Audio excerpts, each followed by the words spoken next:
Perguntas e respostas 28. Perguntas e respostas 28. As pessoas chegam para mim e perguntam assim: Walter, por que você diz que eu tenho energia, que a minha energia é muito boa, que eu tenho que me educar com essa energia, tenho que saber trabalhar para ter proteção, saúde, serenidade, bom sono, bom equilíbrio? Porque tudo que nós temos está relacionado com a nossa vontade de ajudar, vontade de trabalhar e necessidade também, né, gente? Nós temos necessidade de trabalhar.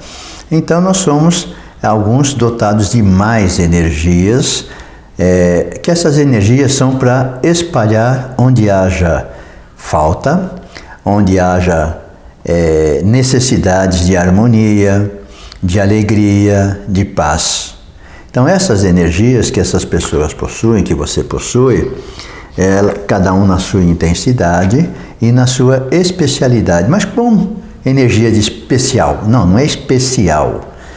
Tem pessoas que têm energias de doação para hospital. Ela vai no hospital e é impressionante a doação de energia que ela faz levantar um doente que não conseguia sentar. Modo de dizer, tá? Mas pode acontecer. Então as pessoas falam assim: não, isso não acontece. Acontece. Só que essa energia que ela deu, dessa pessoa que não conseguia sentar, vamos dizer assim, tinha dificuldade em ficar sentado por falta de energia, pela sua doença, pelo seu dias internada, só deitada, essa energia ela passou. Então, após fazer isso, às vezes ela sabe que fez, às vezes nem sabe que fez, tá bom? Pensem nisso, às vezes você não sabe que você fez isso, mas saindo dali ou ali mesmo você já começa a ter sonolência, põe a mão na boca, ou então parece que, nossa, parece que eu estou caída, parece que eu perdi minhas energias. Simplesmente saia da sala, né? Vá lá fora qualquer lugar, se tiver uma janela melhor, respire o ar, vai lá, puxa e tal, toma água, se tiver solzinho, deixa pegar o solzinho. Ou, nossa, eu tenho que descer, se é um hospital, eu tenho que descer e ir lá no pátio, nas árvores, etc., vou sentar no banquinho. Isso é 5 minutos, 10 minutos, 2 minutos, a energia volta. É reposta, você não vai ficar doente. Agora, quando você está sendo direcionado por você mesmo para doar essas energias, com irresponsabilidade, mesmo sendo inconsciente, porque os reflexos vêm depois. Se doar, aí vai ficar doente porque não está vendo a reposição. Por isso que eu falo que é falta de educação não administrar. Por exemplo, você tem fome. Você vai fazer o quê? Vou comer. Vai comer o quê? Qualquer alimento, qualquer que te dê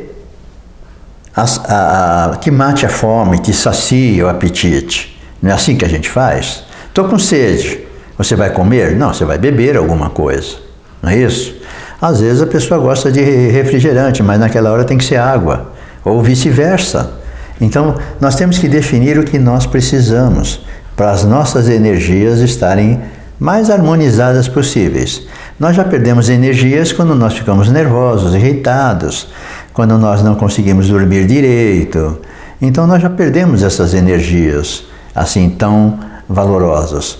Não ficamos sem energia. Sem energia fica doente, fica na cama. Não tem nem força para levantar a mão.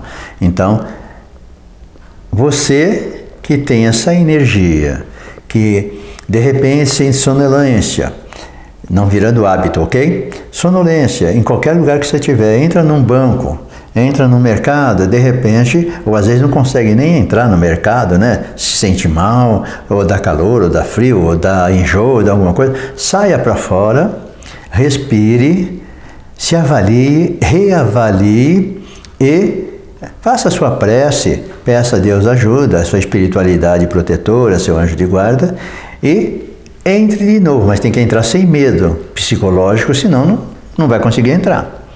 Então vá, entre e continue a fazer sua compra, ou melhor, recomece a fazer suas compras, etc.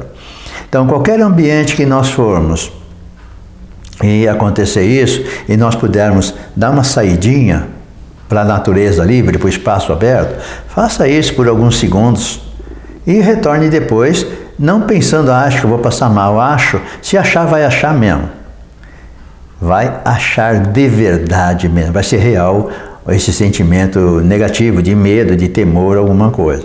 Então, nós precisamos aprender a lidar com as nossas energias, elas são salutares, elas ajudam, auxiliam a nós e aos outros. Mas se não for educada, se nós não soubermos que ela existe na quantidade que ela existe, é assim, se eu tiver pouca energia, estou doente.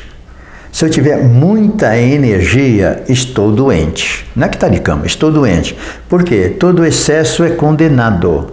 Você está com excesso de energia, você está não sendo caridosa, não está repartindo essa energia. Então é dando que se recebe. Quando você dá energia, você recebe a reposição no nível que você precisa. Então aquele excesso não vai existir mais. Por isso que a caridade é a nossa salvação, fora dela não há. Então tudo aquilo que Deus nos deu deve ser repartido. Então não se preocupe quando alguém disser assim, isso é quebranto, isso é aquilo.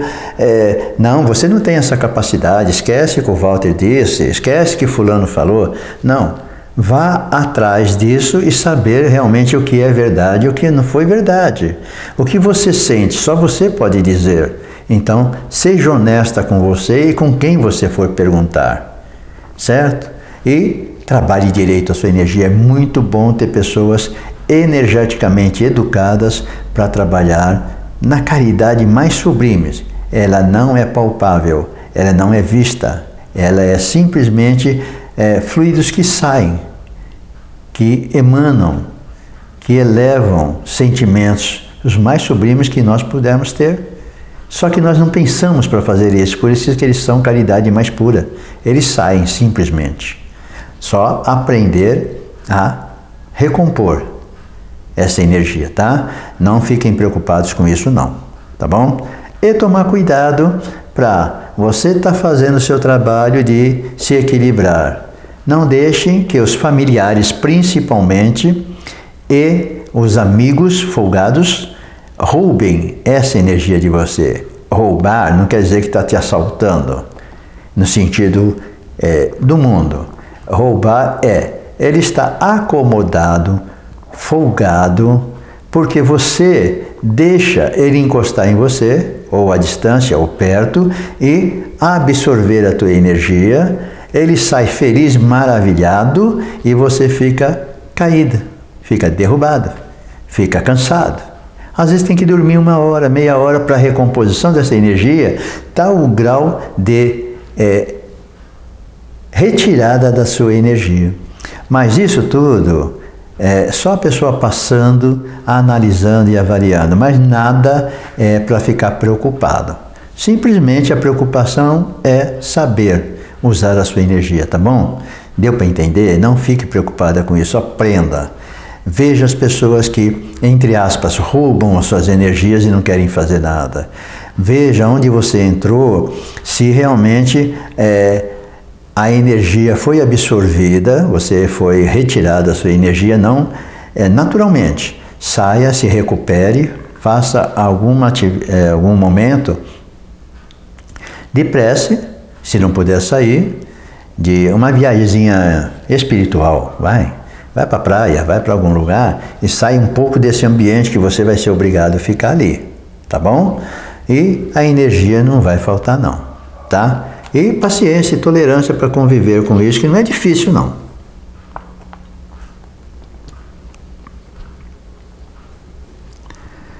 As ideias são criações do nosso espírito? As ideias são criações do nosso espírito? Sim, criações incessantes, ininterruptas, que se projetam no espaço e tempo, adquirindo forma, movimento, direção e tonalidades equivalentes à natureza, superior ou inferior das ideias criadas. Um pensamento transmitido poderosamente poderá ser até fotografado, ser vistos pelos videntes ou percebidos pelos médiuns sensitivos. Um pensamento transmitido poderosamente poderá ser até fotografado, ser visto pelos videntes ou percebido pelos médiuns sensitivos. O nosso campo mental é, pois, inteiramente devassável pelos espíritos e até pelos encarnados. Paulo de Tarso disse: estamos cercados por uma nuvem de testemunhas. Paulo de Tarso disse: estamos cercados por uma nuvem de testemunhas. Então é assim, são criações do nosso espírito? Sim. Nós temos o espírito, nós temos o corpo espiritual, chamado perispírito, e nós temos o nosso corpo físico quando encarnados. Mas o corpo físico age pelo comando do espírito. O perispírito age em comando do espírito. Então, quem pensa bem ou mal, positivo ou negativo, é sempre o nosso espírito. Quem tem karma é o nosso espírito.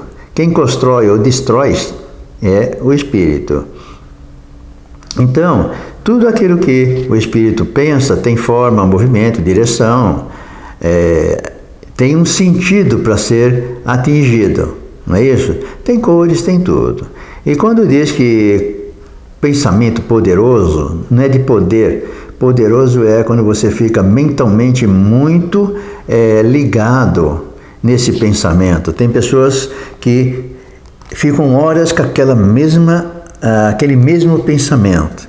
Pensamento tem cheiro, tem cor, tem tudo. Pensamento tem tudo. De acordo com o tipo de pensamento que você tiver, tá bom?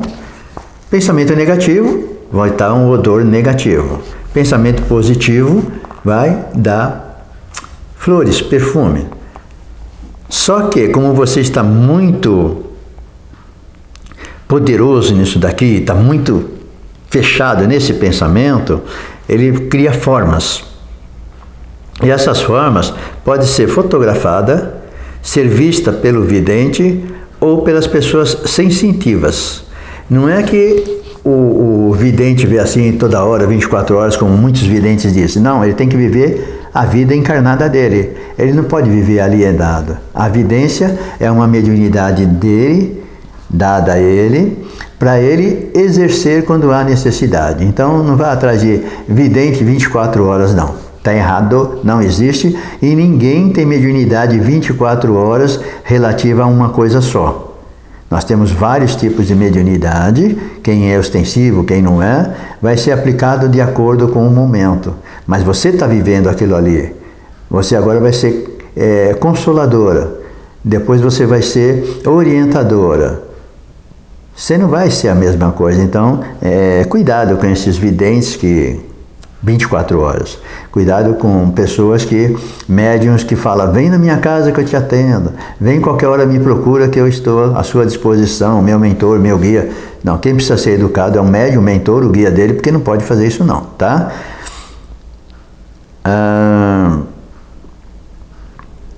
Então nós temos que pensar que não ter medo, que a única liberdade que a gente tem, depois nós vamos conversar sobre isso, é a liberdade de pensar. Mas cuidado quando ficar retido nesse pensamento por vários dias, várias horas, porque ele vai criar forma.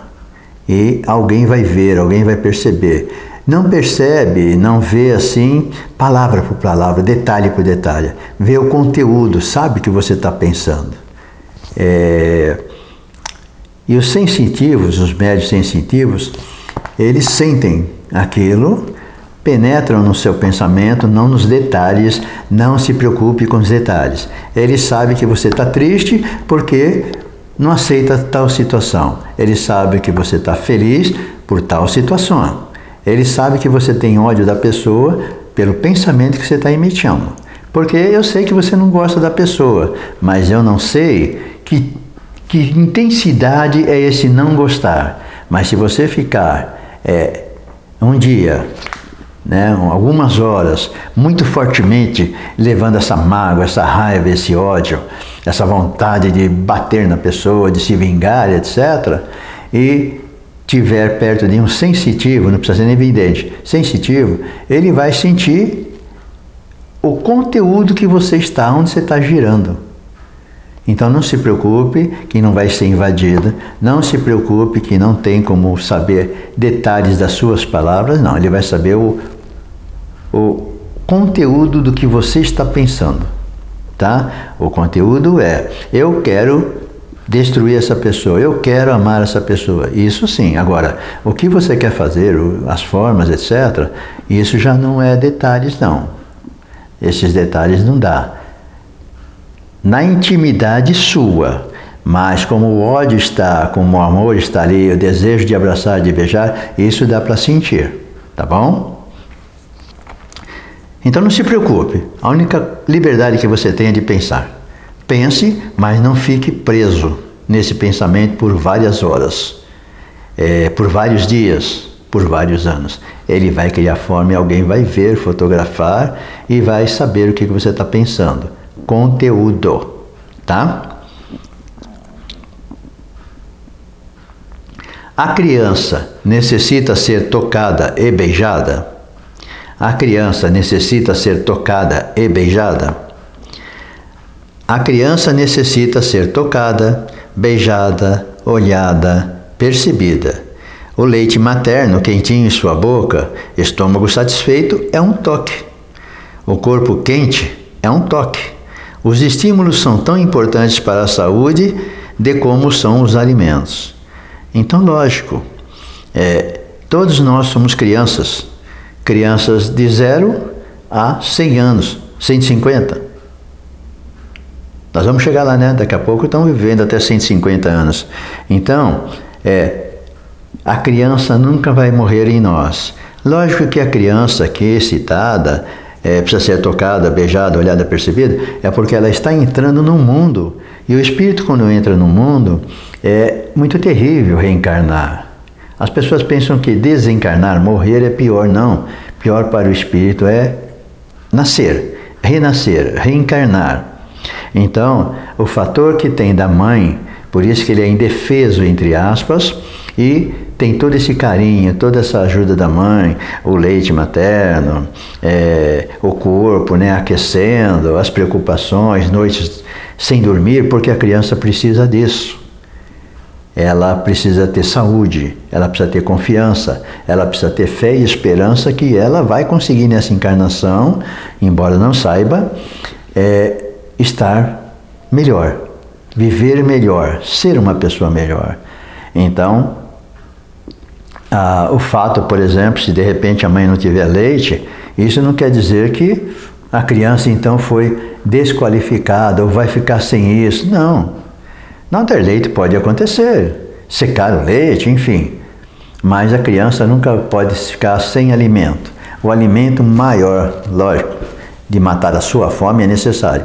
Mas o alimento maior do ser humano que nasce até morrer é ser tocado, é ser acariciado, é ter a valorização como ser humano, sentir que é querido, sentir que posso contar com você, você pode contar comigo, porque vai haver uma troca a partir de uma idade que nós formos crianças crescidas, mas nunca deixaremos de ser criança e de necessidade, certo? Então, vamos pensar nisso, vamos pensar que tudo é uma noção de que nós precisamos fazer da nossa vida o melhor possível até desencarnar. Essa oportunidade nós não podemos perder e, como disse Jesus, deixar a vir a mim os pequeninos, vamos chegar lá como pequeninos. Não pequeninos de defeitos, pequeninos de luta, de trabalho, de porquês. Não porque eu não consegui. Isso não vai ser. Então dizer obrigado mais uma vez por cuidarem de mim, obrigado por me darem atenção, carinho, amor, bondade e me desculpem, falhei de novo. Mas vou nascer outra vez e vou ser criança outra vez e quero ser uma criança melhor até eu voltar para o lado espiritual. Para ser um bom espírita, não é bastante ter fé em Deus e fazer o bem que se puder? Ou é preciso frequentar a associação, o centro? Para ser bom espírita, não é bastante ter fé em Deus e fazer o bem que se puder? Ou é preciso frequentar o centro, a associação? A frequência a uma casa espírita bem organizada e orientada é sempre útil e recomendável, porque aproxima os trabalhadores, oferece ponto de reunião acolhedor e amigo, coordena o trabalho em comum, induz ao estudo constante dos textos doutrinários, aumenta diariamente a cultura espiritual e as experiências práticas de acolhimento, amparo e amor aos semelhantes, participando de uma equipe fraterna.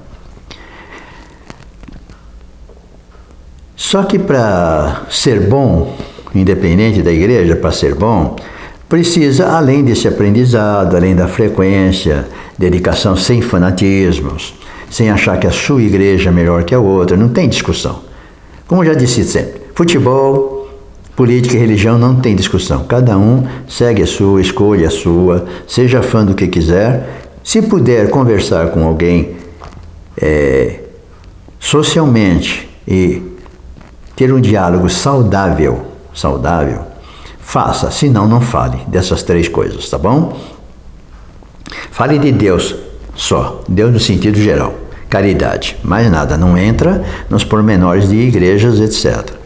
Então, não adianta frequentar só estudar bastante, ler bastante, mas na prática não ser essa pessoa que vai trabalhar em grupo, em equipe de trabalhos fraternos, não vai trabalhar consigo, com a sua modificação, com a sua elevação espiritual.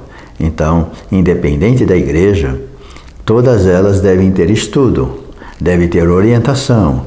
Ela não pode ser, nós não podemos ser comandados pelas pessoas, sem saber exatamente o que nós estamos fazendo. Se falar no centro, na espírita, fala, olha, você vai dar passe, você quer aprender a dar passe? A pergunta que você tem que fazer, por que eu tenho que dar passe? Se for uma pessoa muito cheia do porquê. Por que eu tenho que dar passe?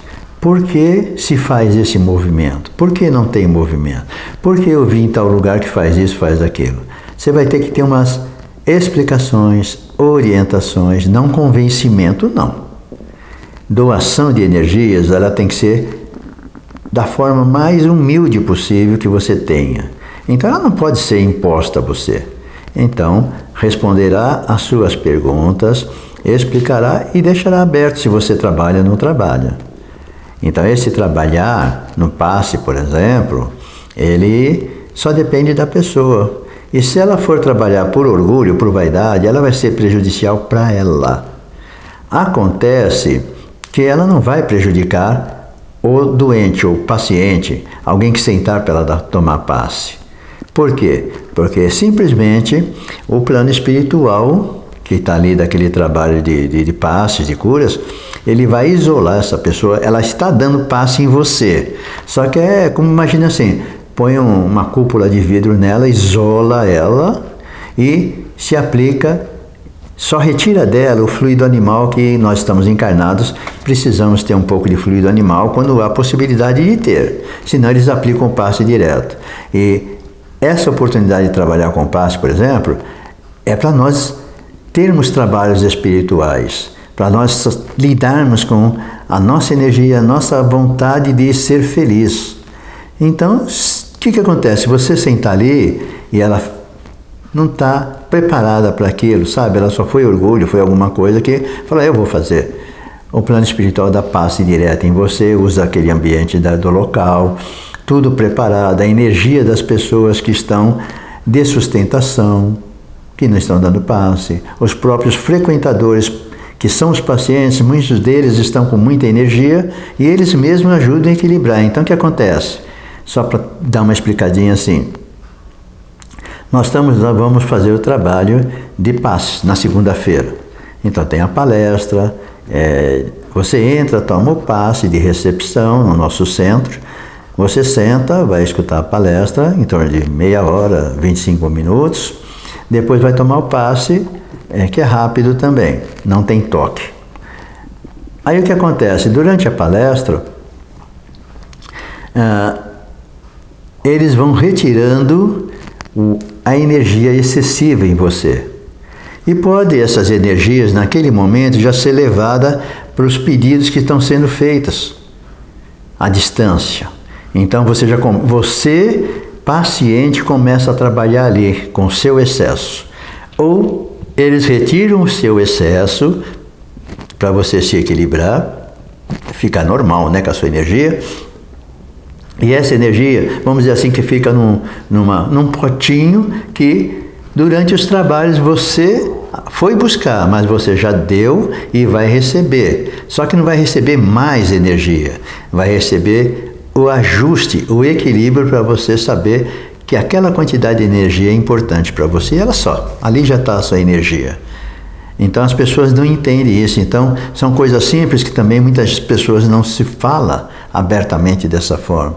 Então todo trabalho espiritual requer uma alimentação suave, né, conforme o trabalho que for fazer, a dedicação, a influência que possa ter, ter carinho, ter amor, ter vontade, prazer de fazer aquela atividade que você vai fazer hoje. Tá? E com muita responsabilidade. Deus e a espiritualidade nos ajudará.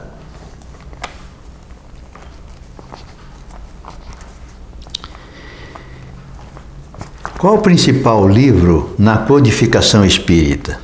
Qual o principal livro na codificação espírita? É o livro dos Espíritos, que é o compêndio doutrinário do Espiritismo.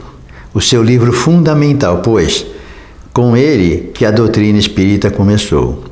Ele não é, porém, apenas a pedra fundamental ou o marco inicial da codificação.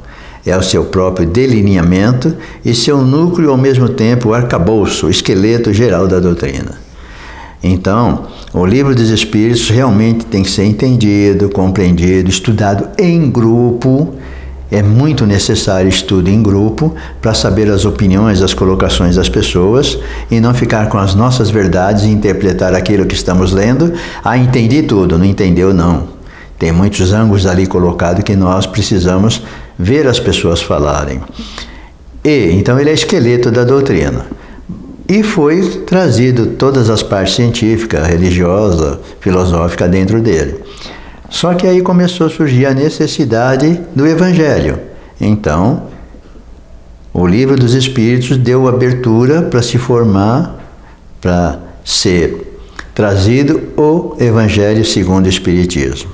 A mesma coisa com a parte científica na Gênese, a mesma coisa com os médiuns no Livro dos Médiuns.